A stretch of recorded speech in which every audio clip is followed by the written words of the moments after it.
Gottes.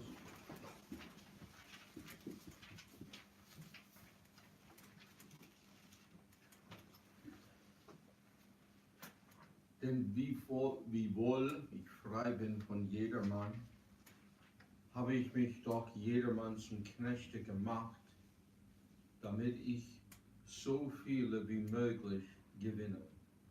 Und den Juden bin ich geworden wie ein Jude, damit ich die Juden gewinne. Denen, die unter dem Gesetz sind, bin ich geworden wie unter dem Gesetz, damit ich die, welche unter dem Gesetz sind, gewinne. Denen, die ohne Gesetz sind, bin ich wie ohne Gesetz geworden, wiewohl ich nicht ohne Gesetz bin vor Gott, sondern unter dem Gesetz Christi, damit ich die, welche ohne Gesetz sind, gewinne.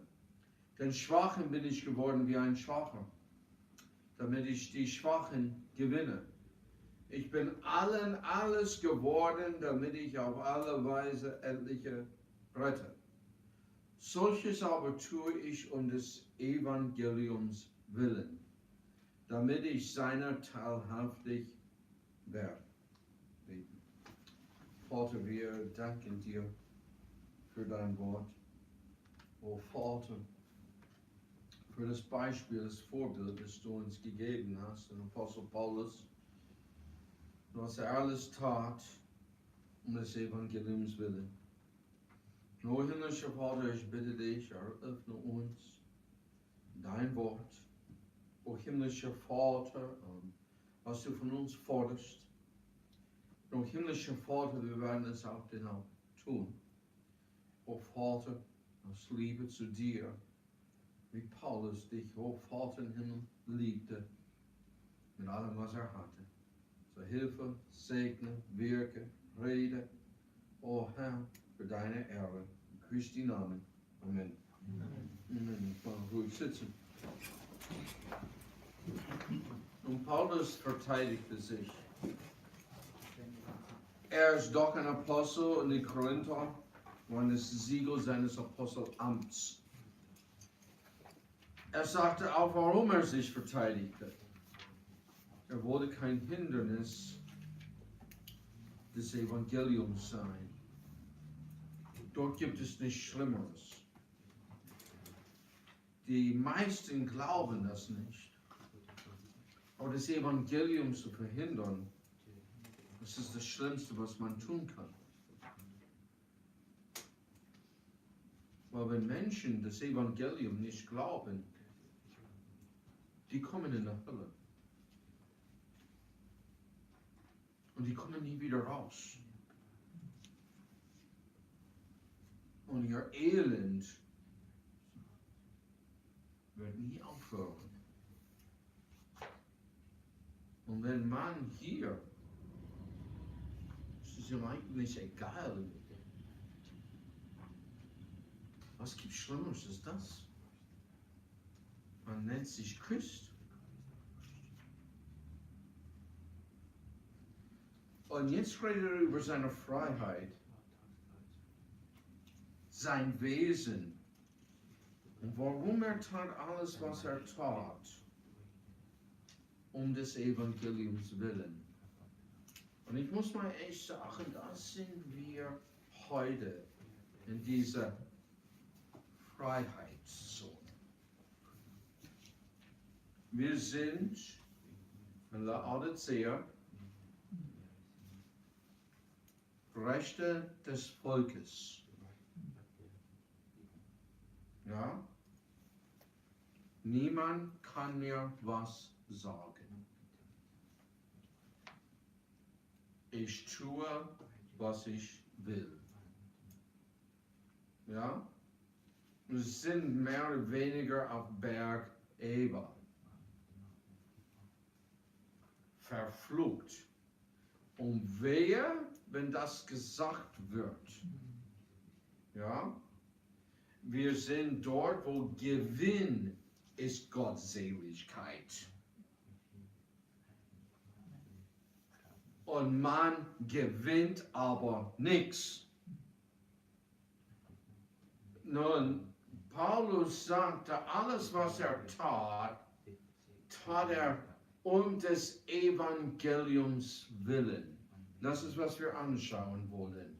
Und ehrlich gesagt, ich muss wirklich nicht, wenn ich wirklich noch einmal über den Seemann predigen musste, ja, ich werde wirklich sagen, mehr werde ich mal gucken, Gott kann diese tote Gebeine leben.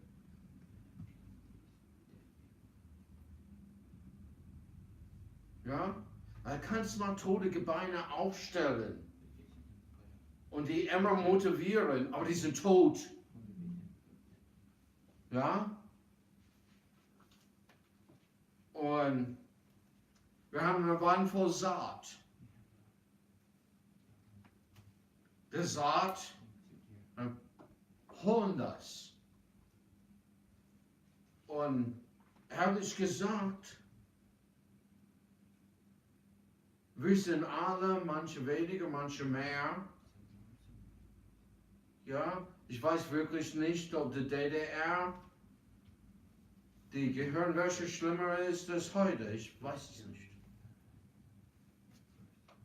Ob ein falscher Ismus, ich meine, was ist Sozialismus oder Humanismus? Ja, der Mensch ist auf alle Fälle in dem Mittelpunkt. Ja, was schlimmer ist, schlechte Saat. Falsche Saat. Und wir müssen mal den Samen sehen. Und vieles nehmen wir auf uns. Und ich muss mal sagen, um des Evangeliums willen, je mehr du bewegst bei Kalender verteilen, desto wärmer willst du.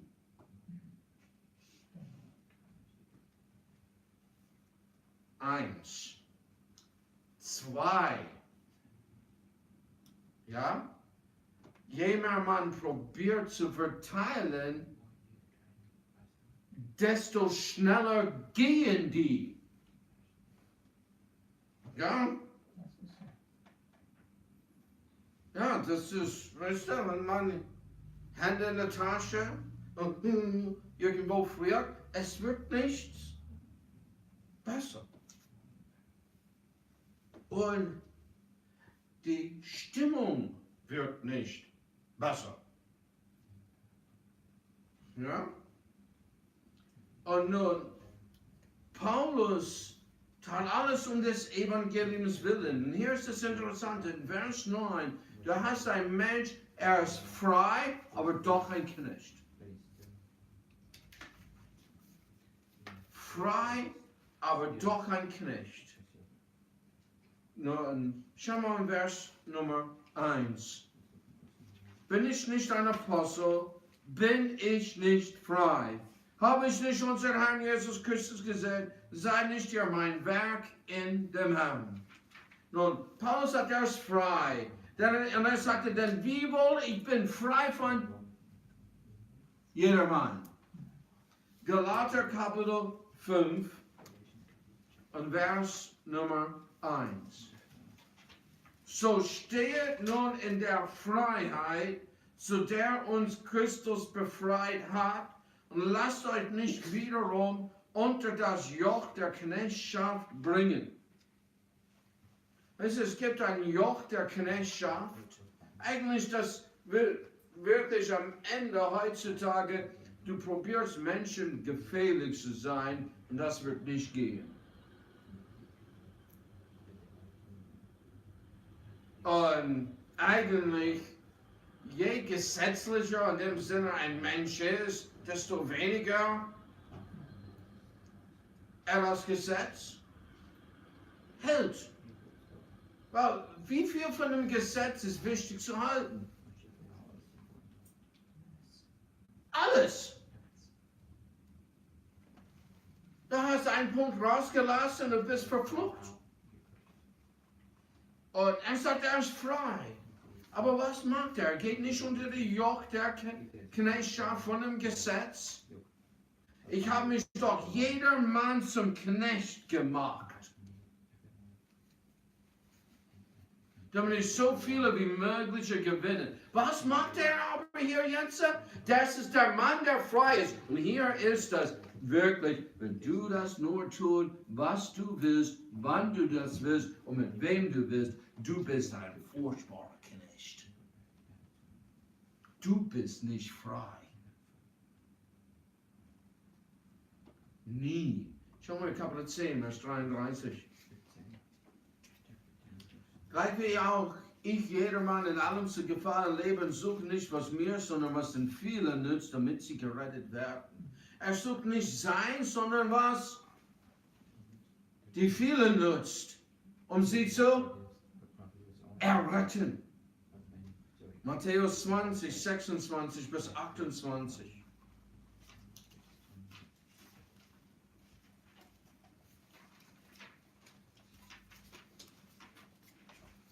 Soll es nicht sein unter euch, sondern wer unter euch groß sein will, der sei euer Diener. Und wer unter euch der Erste sein will, der sei euer Knecht. Denn gleich wie der Sohn des Menschen nicht gekommen ist, dass er sich dienen lasse, sondern dass er diene und gebe sein Leben als Lösegeld für viele. Also Paulus war wie sein Herr. Er war frei. Und was machte er? Sich zum Knecht. Er diente, damit er jemand anderes gewinnen könnte, um des Evangeliums willen. Er hat seine Rechte aufgegeben. Johannes 13, 14 bis 15. Das lasse ich mir aber nie gefallen. Das war nicht in seinen Vokabeln.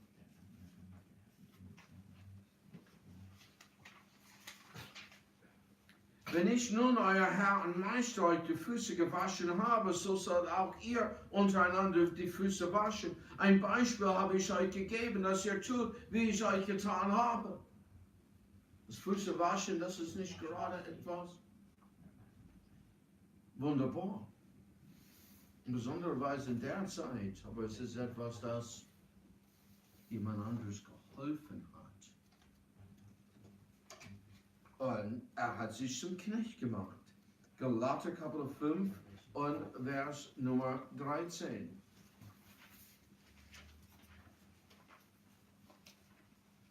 Ihr aber, Brüder, seid zur Freiheit berufen. Allein sehet zu, dass ihr durch die Freiheit dem Fleisch nicht Raum gebt, sondern durch die Liebe diene einer den anderen. Das ist, wo wir heute sind. Wenn du hörst von dieser Freiheit, Predigern, die tun nur, was ihr Fleisch sagt. Tun nur, was Fleischliches ist. Paulus war frei. Wir sind heute frei. Wir können Gott dienen. Und er machte sich zum allen ein Knecht, weil er liebte die anderen. Er wollte nicht, dass jemand in der Hölle wird. Und der eine Mann sagte das so herrlich, ich weiß wirklich nicht, wer das war. Es gibt so ein Prediger hier, das ist die schottische Prediger. Und er war in Afrika, er ging dorthin und er war so, der ging aus humanistischen Gründen. Und er hat gesagt, das wirst du auch hier, wenn du das so machst. Die armen Heiden, die nicht wissen. Die armen Heiden. Man muss dir erzählen. Und ich muss dir mal was sagen. Denn er ging dorthin und hat rausgekriegt, die armen Heiden wissen es besser.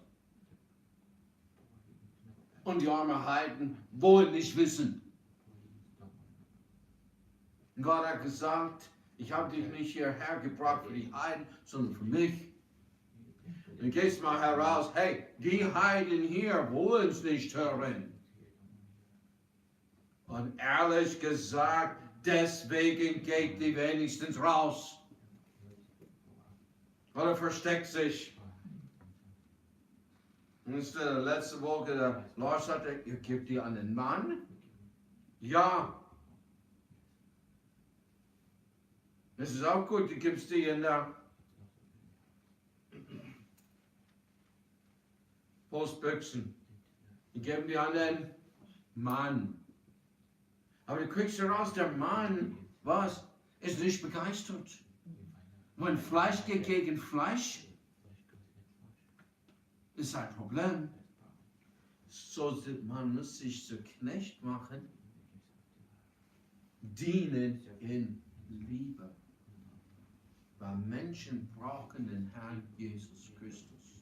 Und ich muss mal echt sagen, es wird ein schöner Tag, wenn du dein Unglück siehst. Das möchtest du nicht. Aber das ist ein schöner Tag. Was sagte Mose? Lass dich nicht mein Unglück sehen. Und du siehst, wie wenig Liebe in dir ist. Aber oh, es ist ein herrlicher Tag. Es muss durch den Heiligen Geist in unser Herzen ausgegossen werden. Aber ich sage dir, es wird nicht auf selbst ausgegossen. Gott macht nicht seine größte Gabe auf Mist. Auf sich. Fundament in Herrn Jesus Christus. Nur, warum machte er sich zum Knecht, obwohl er frei war? Damit er viele gewinne. Er verleugnete sich selbst, gab seine Freiheit auf, um Menschen zu gewinnen. Wie wichtig ist das Evangelium für dich? Gibst du alles auf? Selbst auf? Und Knecht für andere? Vers 20 sagt er, bin die Juden ein Jude. Das ist, was er geworden ist. Damit ich die Juden was? Gewinne.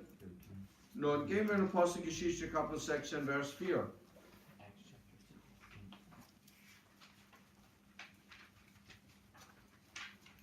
Und sie haben durch die Städte gezogen und beantworten sie ihnen die Satzungen, welche von den Aposteln und Ältesten in Jerusalem beschlossen worden waren, damit sie sich daran hielten.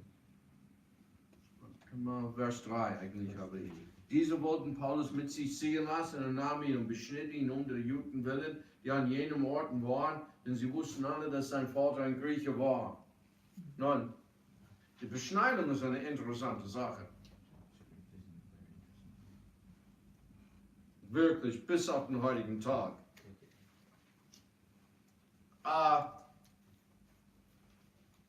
Mose Frau hat ihn widerstanden.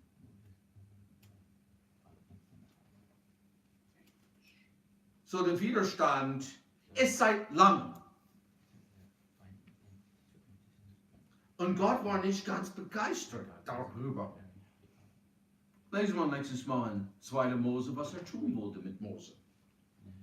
Weil er das nicht tat. Und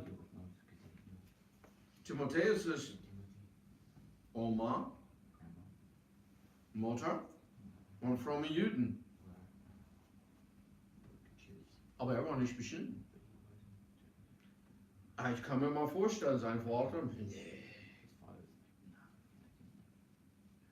weißt du, was du machen sollst? Wirklich in unserem Tag, ja, wenn du weißt, dass das Kind ein Problem hat, warte bis es 7, 8 oder 9 ist. Dann mach es. Mach es nicht, wenn es ein Baby ist, weil das grausam ist.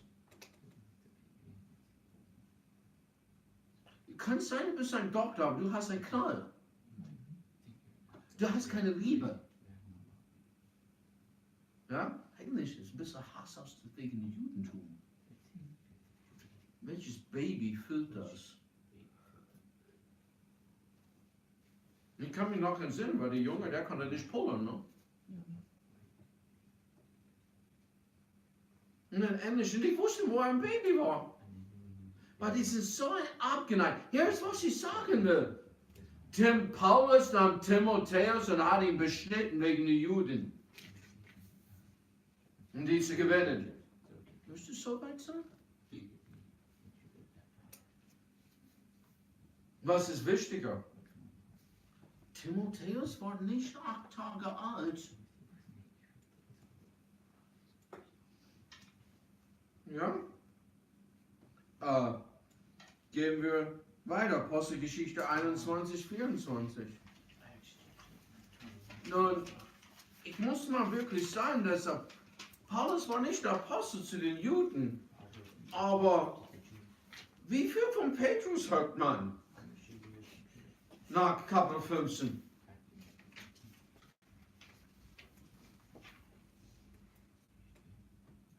Ja? Manchmal Spaß, das ist in die Geschichte des Apostel Paulus. Ja? Wie viele Juden hat er gewonnen?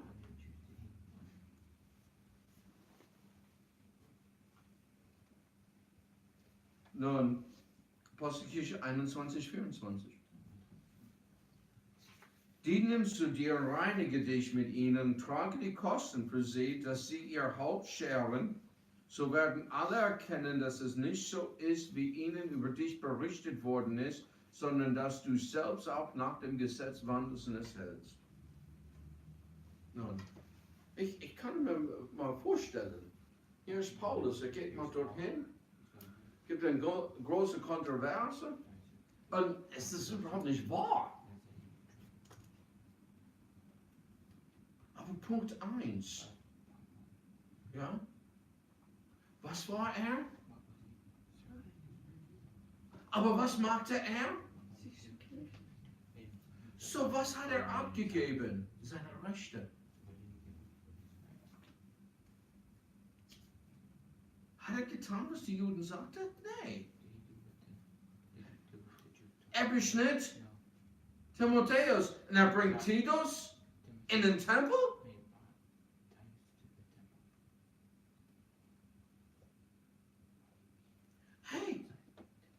Hey, weißt du, was du lernen sollst? Ein guter Jünger zu sein.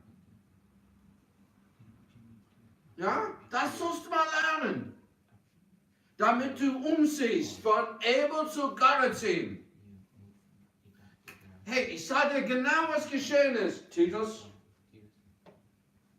du bist mein Sohn in dem Herrn. Ich liebe dich, aber dort rein darfst du nicht. Weil du ein Heil bist. Und wir sind alles um allen Menschen. Es geht nicht auf deine Person. Es geht um des Evangeliums willen. Und du wie ich, wir wollen die alle gewinnen. Sag, jawohl, ich bleibe hier draußen und bete für dich, weil du drinnen bist. Nicht, den mag ich nicht mit. Du magst mich nicht. Nee, er war ein Junge, nicht ein Baby. Gibt es einen Unterschied? Ja? Wenn er ein Baby war, wäre er in Kreta. Oder wo er war. Der war nicht in Jerusalem. Und so Paulus, er mag deine Gelübde. Höchstwahrscheinlich von 4. Mose Kapitel 6. Und dann jetzt, hier siehst du, wie frei er ist. Weil, wo hört die Freundschaft auf? Wer bezahlte für die alle? Paulus. Das heißt, ich bin Juden, ein Jude geworden. Und die unter dem Gesetz sind, bin ich was? Unter dem Gesetz. Gehen wir Römer Kapitel 3, Vers 19.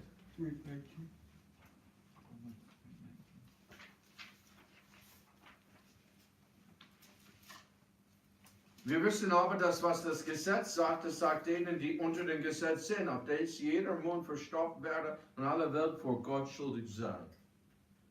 Ich kann mich immer noch erinnern, Hans Küchel bederrot geworden ist und sagte nicht mehr. Hat immer in der Predigt so gesagt, nee, es ist nicht so. Und eines Tages, nächstes Mal sagte er, verlasse mich nicht. Ich bin nicht gläubig. Ich muss mal gläubig werden. Und den nächsten Sonntag bekehrte er sich. Das ist, was geschieht. Das Gesetz sagt, du bist schuldig.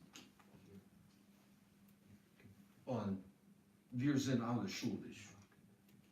Dass du sagst nicht mehr, oh, was ist denn mit dem Kreuzrittern? Ja? Naja, was ist mit der Baumbevölkerung? Wir sind das. Wir sind in den Kreuzrittern. Was gehen die uns an? Was ist mit der Kirche? Ja? Was ist mit Mercedes?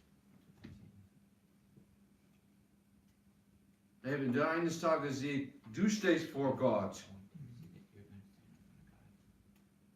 Es sieht nicht gut aus. Überhaupt nicht gut aus. Ich kann mich noch erinnern, wo der Prediger sagte, ja, wer sich hinter einem Heuchler versteckt, der muss sich kleiner machen. Stimmte.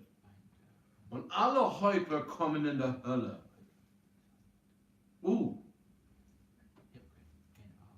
Das ist schlecht. Wir sind alle schuldig. Und eines Tages, wenn du errettet bist heute, du hast dich als schuldig gesehen. Wenn du dich nicht als schuldig gesehen, bist du nicht errettet.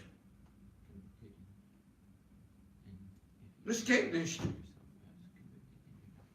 Na was? Hey, dass jeder Mund an aller Welt vor Gott schuldig sei. Und dann kam die Lösung, was der Herr Jesus Christus für uns getan hat. Nun, Römer 6, 14 und 15.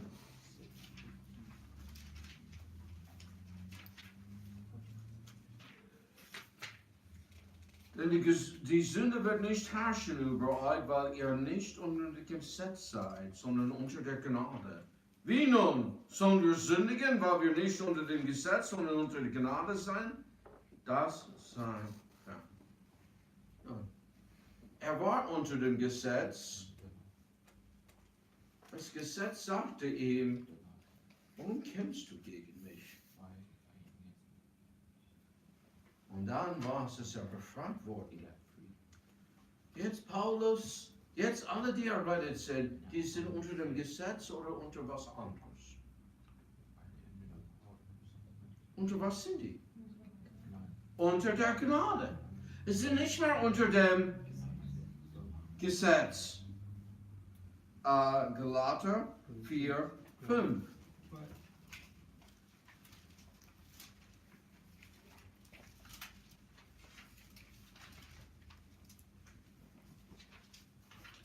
Auf dass er die unter dem Gesetz waren, erlöste, damit wir die Sohnschaft empfingen. So, man war unter dem Gesetz. Du sollst nicht, wir haben es getan, gebrochen. Muss man erlöst werden. Man muss mal sagen, wenn man probierte, nun, das sind wir nicht mehr in der Stelle. Ne? Ich werde mal nicht sagen, dass es heutzutage was. Die Botschaft, wie du Gott gefallen kannst. Luther frierte. Die fetten Mönche, die Blöden, haben das ausgenutzt. Ja? Also, hey, Luther war ein Rechtsanwalt. Er studierte Jura. Hey, Mönch sein war was? 3 Mahlzeiten am Tag. Ja? Und dann 40 Tage lang besoffen zu sein. Kannst du flüssiges Brot. Ja? Luther probierte Gott zu gefallen. Er war unter der Knechtschaft. Er konnte das nicht. Er fand keinen Frieden. Und alles, was die Kirche sagte, das ist wie George Wishart.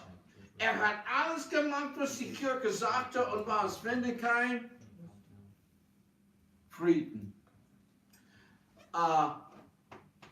Einer sagte mir, du gehst zum Andacht, egal welche Kirche. Du kannst nur an den Finger zählen, bis Trump-Bashing fängt an. Sag mal, es ist trostlos. Findest du keinen Trost? Und er suchte Trost. Vielleicht gibt es Leute, die doch Trost suchen. Vielleicht gehen die, deswegen gehen die zueinander. Michi hat immer so Spaß gemacht, wenn Amerikaner kommen. Ja, 12 Uhr gibt es Andacht in der Frauenkirche. Da müssen wir richtig so mit anhören. Kannst du mal vielleicht das nächste Mal, wenn die Kanadier sowas kommen, wir können mal zählen, bis Trump-Bashing fängt an. Ja? Und auch die Erlöste, die unter dem Gesetz sind. Und wir können die Sohnschaft empfangen. Galater 5, Vers 18. Regiert euch aber der Geist, so seid ihr nicht unter dem Gesetz. Sind nicht unter dem Gesetz. Nun, warum ist denen, die unter dem Gesetz sind, wie unter dem Gesetz? Warum ist die Juden eine Jude? Warum tat er das? Musste er für die bezahlen? Musste er die Gelübde auf sich nehmen? Es war so gar nicht wahr. Musste er jeden Sonnabend am Sabbat in die Synagoge gehen?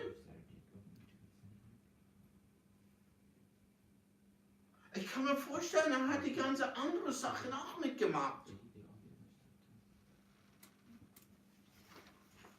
Wenn sie ihre Zeremonien hatten. Musste er? Nein, er tat es, um sie zu gewinnen. Ja? Nun, ich muss mal echt sagen, das ist wie mit den, hey, ein Kind muss nicht beschnitten werden, aber es ist besser. In besonderer Weise, wenn du weißt, ja, das Kind hat ein Problem schon bei der Geburt. Ja? Aber das sind ähnliche Sachen. Du kannst Gott dankbar sein, aber auch Gott dankbar sein. Ja? Ey, Frauen waren einmal im Monat was? Weggesperrt. Muss nicht mehr sein. Aber ehrlich gesagt, die Sauberkeit, soll dankbar sein, dass es ist so. Und das auch tun. Und wenn du überlegst, du sitzt auf sowas, das ist ekelig. Und ich muss mal wirklich sagen, ich habe mal, naja, da waren vor etlichen Jahren jemand Freund in einem Haus und da war was auf den Toiletten. Ja, Brille. Ich werde mal denken, ein normaler Mensch werde mal 100 Mal gucken. Weil es wäre peinlich, wenn ich sage, ey, das ist deine Zeit. Wo irgendwas ist, da. Weißt du, was das Bessere wäre? Samuel und Michi waren Teenager, wenn die das sagten. Weil, ich muss mal sagen, ey, die sollen aber gut Christen sein. Ein richtig normaler Mensch würde das übersauber halten. Ich rede nur von einem Gesetz, was gute Sachen drin sind. Ja? Ich muss mal sagen, wo ich rausgekriegt habe, was ein flämiges Kleid war, wie unsere Gerechtigkeit ist, sie war.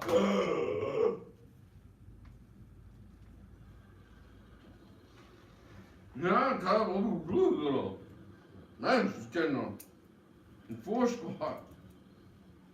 Nein. Hey, warum tat er das? Warum ging er unter dem Gesetz? Hey, warum soll man wirklich alles probieren, um kein Anstoß zu sein? Weil das Evangelium hat was? einen Vorrang, um das Evangelium um sie zu gewinnen.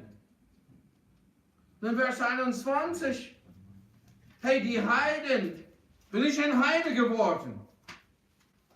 Schauen wir in Apostelgeschichte 21, Vers 25.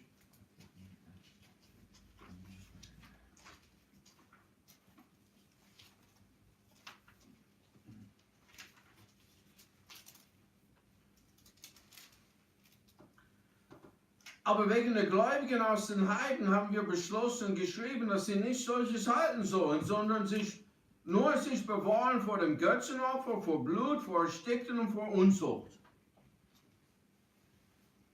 Hey, müssen die Heiden das Gesetz halten? Nein. Hey, heißt die christliche Freiheit?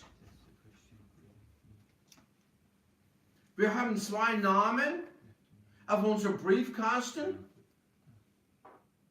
weil wir nicht verheiratet sind.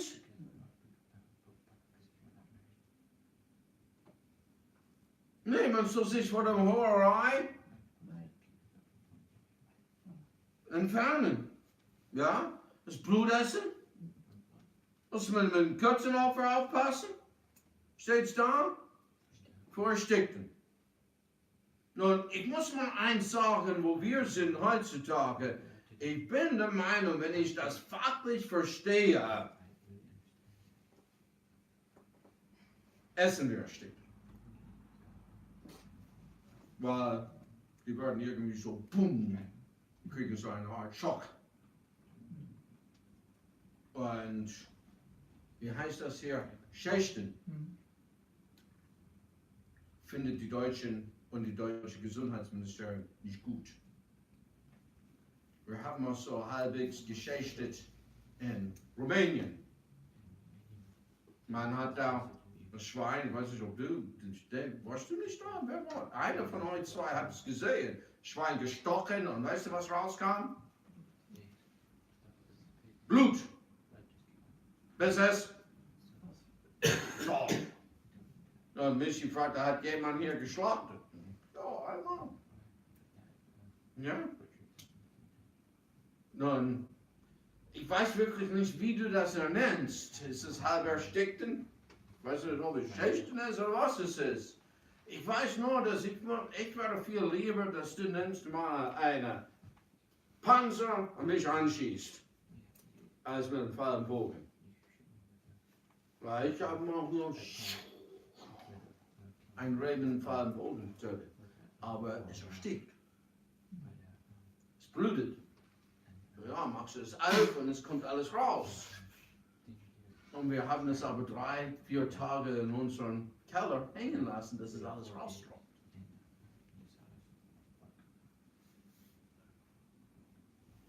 Selbstverständlich war die Puritaner, die Reformierten, waren ein bisschen mehr auf dem Bibel als viel Blut zu essen. Und dann, mein Vater hat mit dem Heimsäge, Michelin, wir haben mal zusammen geschlachtet. Meine Mutter hat ein bisschen so Hackepeter gekauft und haben wir einen Fleischwolf auch ein bisschen Hackfleisch gemacht. Ja? Und weißt du, ich weiß wirklich nicht, ob das erstickt ist oder nicht, aber kannst du nicht viel machen heutzutage. Aber der hat gesagt, damals musst du dich schon halten. Das Gesetz war nicht so bei denen. Und das ist, was sie tun sollten. Nun, hier ist das Interessante aber, damit man nicht so hier ein bisschen, denen, die ohne Gesetz sind, bin ich wie ohne Gesetz geworden. Wiewohl ich nicht ohne Gesetz bin vor Gott, sondern unter dem Gesetz Christi. Nun, lebt er aber hier wie ein Heiden.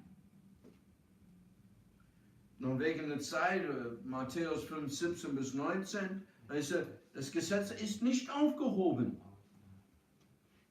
Und hier ist die nächste Frage. Welche von den 10 Geboten kannst du brechen? Ja, welche ist, freiwillig? Welche geht? Ja? Wir nennen eigentlich den Tag des Herrn, ist richtig, ja, aber der christliche Sabbat. Das sollen wir auch gedenken. Und so, wirklich, er hat ihn nicht. Aber warum tat er das? Warum ist er ein Gesetzloser wie ein Gesetzloser? Obwohl er unter dem Gesetz Gottes war. Er war unter dem Gesetz Christi. Er liebte Gott an erster Stelle und was? Seinen Nächsten wie sich selbst. Größere Liebe hat niemand als die, als dass er was sein Leben gibt für seine Freunde. Er hat seine Freiheit. Das ist das Leben. Aufgegeben. Hat sich zum Knechte gemacht, damit die Heiden errettet wird. Warum tat er das? Um den Heiden zu gewinnen. Und Vers 22. Er ist den Schwachen schwacher geworden. Nun, gehen wir Kapitel 8, Vers Nummer 13. Das ist schwach. Was sagte der Reformationsprinzip der Pastor als Benacki, oder? Die Bibel erklärt sich selbst. Ja. Oh, ich bin schwach, ich gucke Porno. Nein. Ich bin schwach, ich lüge. Nein. Ja? Die Bibel sagt, was schwach ist. Darum, wenn Speise meinem Bruder zum Anstoß wird, will ich in der Ewigkeit gar kein Fleisch essen, damit ich meinem Bruder kein Ärgernis gebe.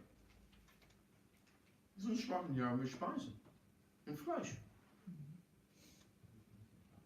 Wir haben das behandelt. Wenn die Schwachen da sind, dann esse ich keine Hackepeter. Ich esse das so nicht so gerne. Ich habe nicht so ganz dagegen. Ich habe Spaß gemacht, damals in Bartelsdorf, wo wir das eine gebaut haben, die wohnen alle Hackepeter. Ich sage, was ist los mit euch? Das ist rohes Schwein. Seid ihr Heide oder sowas? Und die haben mal, ja, ich habe es gekostet, es ging. Ich denke, die Doris damals, sie machte besser als bei uns. Es kommt drauf an. Tatar ist viel besser. Aber, da ist jemand, in Römer 14, Vers 21. Es ist gut, kein Fleisch zu essen und keinen Wein zu trinken und nichts zu tun, woran sich dein Bruder stößt oder ärgert oder schwach wird. Ja? Hey, die Schwachen, hier gibt es Wein, die sich ärgern, die werden schwach, so ist es nicht tun. Wir können das nicht trinken. Also wir sind in einer Zeit, ich kann mich noch erinnern, wirklich, das ist nicht frei. Ich kann mal doch Wein trinken, ein Cognac, das ist kein Problem. Nee, die Bibel sagt was ganz anderes da. Und einmal kommt mit türkische Hosen an, sagt, das ist okay. Nein, ist es nicht. Jemand Anstoß dran nimmt? Ich bin ein Schwachen ein. Und es ist alles, was fraglich ist. Musst du mal aufpassen.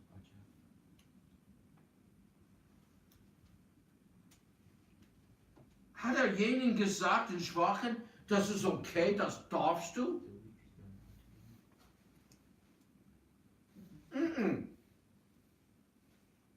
Niemals. Hey, warum tat er alles, was er tat? Ja, gehen wir in Kapitel 9, Vers 19 wieder. Um die zu gewinnen. Denn wiewohl ich frei bin von jedermann, habe ich mich doch jedermann zum Knechte gemacht, damit ich so viele wie möglich gewinne.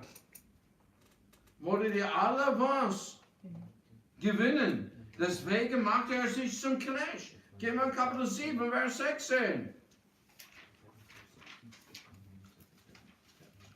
Denn was weißt du, Frau, ob du den Mann retten wirst? Oder du, Mann, was weißt du, ob du die Frau retten wirst? Wenn unser Mann alles dort tut mit Leute. Der andere ist nicht errettet. Aber was ist das Wichtigste?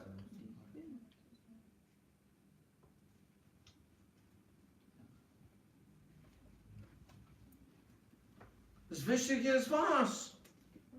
Zu gewinnen. Römer 11, Vers 14. Normalerweise die Leute nicken ein bei sündhaftigen Sachen. Wir reden nicht über Sünde, wir reden über Fleisch. Und nicht selbst verleugnen. Ich habe keine Lust. Ich habe keinen Bock. Ja, tue Buße.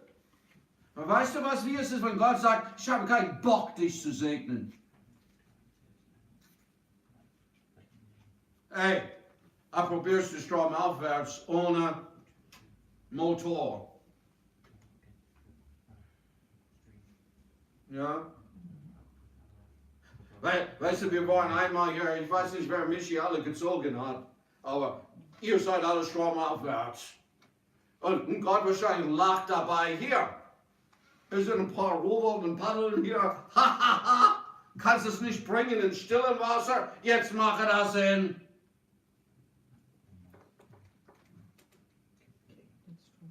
Gegen den Strom. Ja? Römer 11, 14.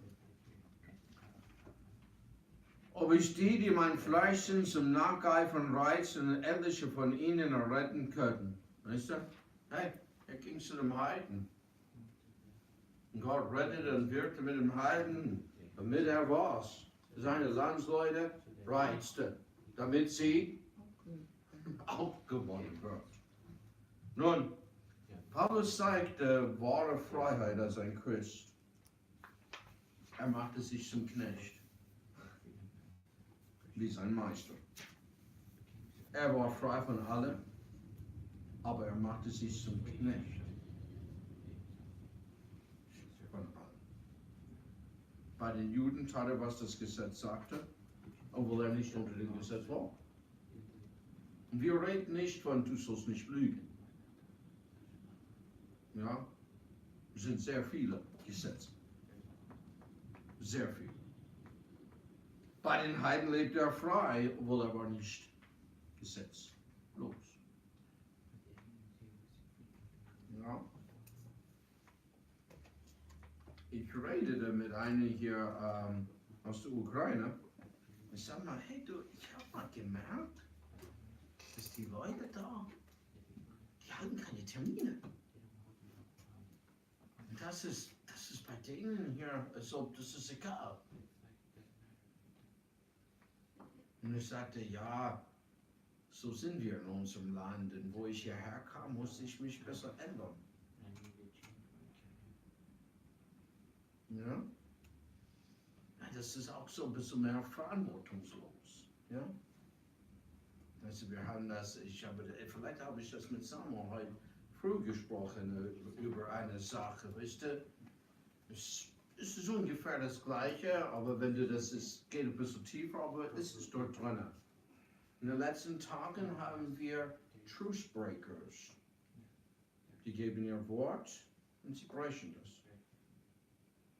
Es steht in unserem Bibel treulos. Das ist das Gleiche. Die sagen was, aber tun nicht. Paulus war nicht so. Weil Heiden sind so. Aber weißt du, was am wichtigsten ist? Wenn ich bereit bin und aus der Gnade komme, dann musst du bereit sein. Nicht, dass ich um 16 Uhr irgendwo sein soll. Ja, und ich habe mal das Christine, und, weißt du, dann ist er noch mehr erklärt, wie das geht. Weißt du? Manchmal hast du vielleicht, ich habe sie gesagt, ja, vielleicht ich könnte mal sagen, ich komme dir jeden Tag am Freitag dann mal alle Wolles nachholen. Denn Menschenskinder, das ist zu viel oder das ist zu teuer. So, ich musste mal zu ihr gehen und mich klein beigeben und sagen, hey, das geht nicht. Ist das okay, dass das nicht geht, bitte? Obwohl ich kenne sie, seitdem sie so klein ist. Sprüche 6. Und du Bürger bei deinem Nächsten bist, geh mal hin. Und ich habe sie erklärt, das ist es so, du gehst mal zu Natalie und machst das Gleiche, deine kleine Schwesterchen. Weil sie wird immer in deinem Leben dein kleines Schwesterchen. Egal wie groß sie wird. Egal wie erwachsen sie wird. So ist das bei allen Leuten. Ja? Bei allen. Ja? Hey, Schwester Frieda hat ein paar Predigen hören. Sie hat die Winde bei denen gewechselt.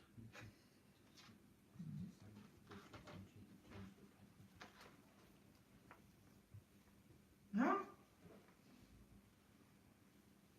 Nicht bloß ihre Söhne. Weißt du, er war nicht so eine Heide, weil der Heide, sein Wort ist nichts.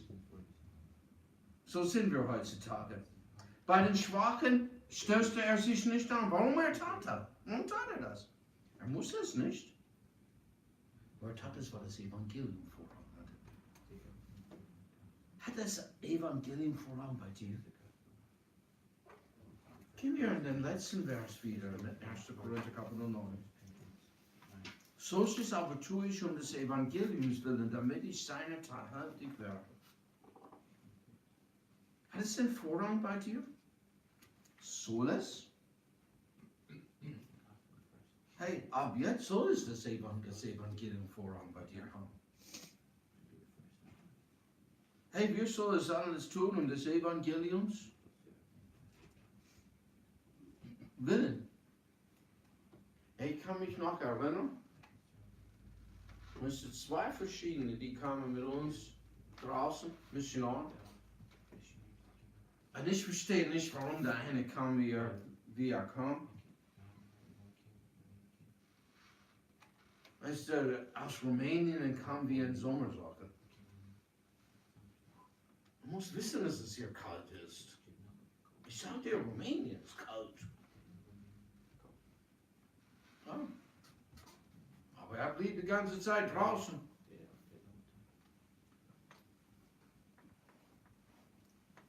Und dann Bruder Troll kam.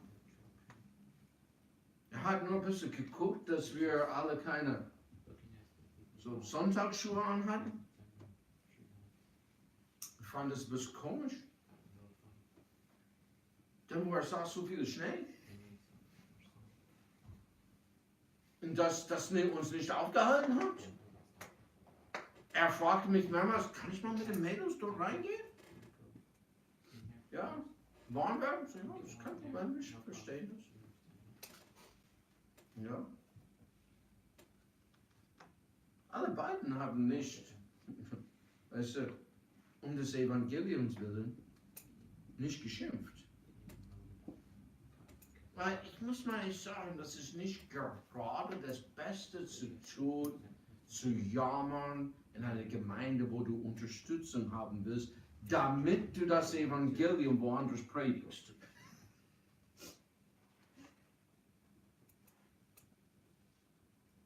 Ja?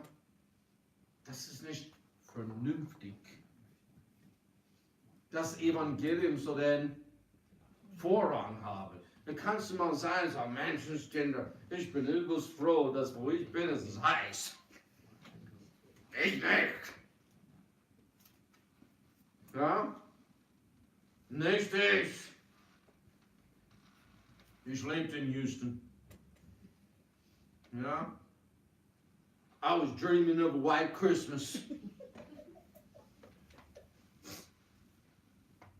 National schnell zu Weihnachten. Ja. Weißen Weihnachten, ja. Ja, sie will immer Schnee haben zu Weihnachten, ja. Sagt sie mir immer, das ist ganz in Ordnung, das gehört sich so. Ja, warm zu Weihnachten ist für mich nicht. Ja, also ich weiß nicht, was die in Rumänien so machen. Aber hey, was das tun und das Evangeliums willen. Das man auch sagen, hey, warum mal unterstützen, wenn wir da sind? Ja, solange seine Missionar war, hat er es bekommen und der andere bekommt es noch heute. Hey, ich bin kein Heide. Ja? Ich meine Frau, wir unterstützen Brother Bobby Cox, seitdem er Missionar ist in den Knasten persönlich. Ja? Und hey, das ist was hier. 32 Jahre, der ist ein bisschen nach uns gegangen. Er hat ihm mehrmals gesagt, das ist immer schön, dass die Unterstützung kommt immer von dir. Ja, aber ich will nicht treulos sein. Weil das Evangelium hat den Vorrang. Der eine, wir unterstützen ihn, seitdem Michi dort war. Ich sage nicht alles, was ich da gesagt habe, das war nicht der Weiseste. Ja, oder hier Stensis. Ich kriege sogar keinen Gebetsbrief von ihm. Ich weiß nicht warum, aber wir unterstützen ihn. Trotzdem, ich weiß nicht wie, das muss 94 gewesen sein. Ja, um des Evangeliums willen. Und ehrlich gesagt, hat das den Vorrang bei dir? Tust das alles dafür? Eigentlich, das ist, was du tun sollst. Hey, bist du wirklich ein Christ? Was haben die wahren Christen, die die Wahrheit und die Weisheit und das Wort Gottes gehabt hat, getan, was sie gelitten haben? Wir hatten das heute früh und das soll nicht von der Prediger, der das gepredigt hat, kommen. Ja? Sie haben was? Sich gefreut. Ja? Leide mit, das ist ein Gut. Ja? Nein, es wird kalt. Kälte, das, wisst ihr? Will ich sagen, kannst du dich bewegen, dann wirst du deine Jacke ausziehen. Ja? Wirst du nicht warm? Bis du wieder warm wirst.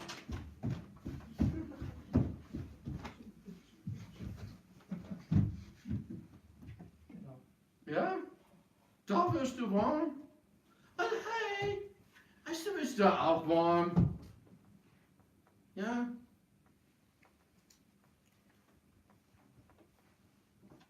Hey, ich muss das mal sagen, weil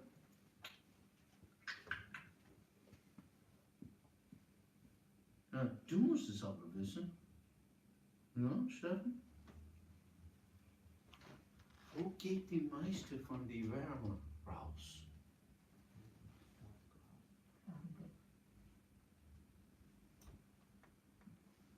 Weißt du, wie warm man ist, wenn man einen Hut trägt? Ja? Ey, wir sind sogar bestraft, $115. Wir haben kein 600 und sowas zuerst bekommen. Also ein Fünftel und so. Und die Leute schimpfen über die Zehnte. Die nehmen ein Fünftel, weil du kein Hut getragen hast. Ja? 60% die Hitze geht aus die Wärme. Ja? Deswegen ist es so wahrscheinlich meistens hier, die dumm sind, zur Armee gehen. Damit sie? Ich bin ab und zu ein bisschen schlecht mit den Händen in der Tasche. Aber ich sage dir, die ersten Jahre wahrscheinlich, wo wir geheiratet haben, ich war immer so, das sieht blöd aus in der Zivilbevölkerung. Das tut so blöd aus. Also, aber so hat man seine Hände, hat man hier. Und hat die, hey, du hast die Hände hier. Jemand findet, was du tun kannst. Es ist egal. Die alle anderen, die stehen alle so hier. Trinken Tasse Kaffee. Nur der eine, der so ist, muss was machen. Hey, das ist die größte Sünde der Armee. Der dümmste Zeug, das du machen kannst. Ja, das sollst du mal lernen. Oder? Weißt du kannst mal hier. Weißt du so?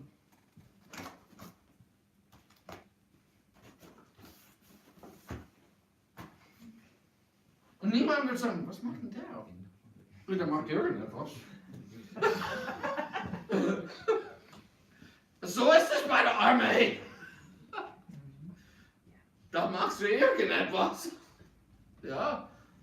Stehst da mit den Händen in der Tasche. Hey du. Oder? Hey, war das gut bei euch, die Hände in der Tasche zu haben? Nein, das war, ha? Kannst du mehr Kartoffeln schälen, oder?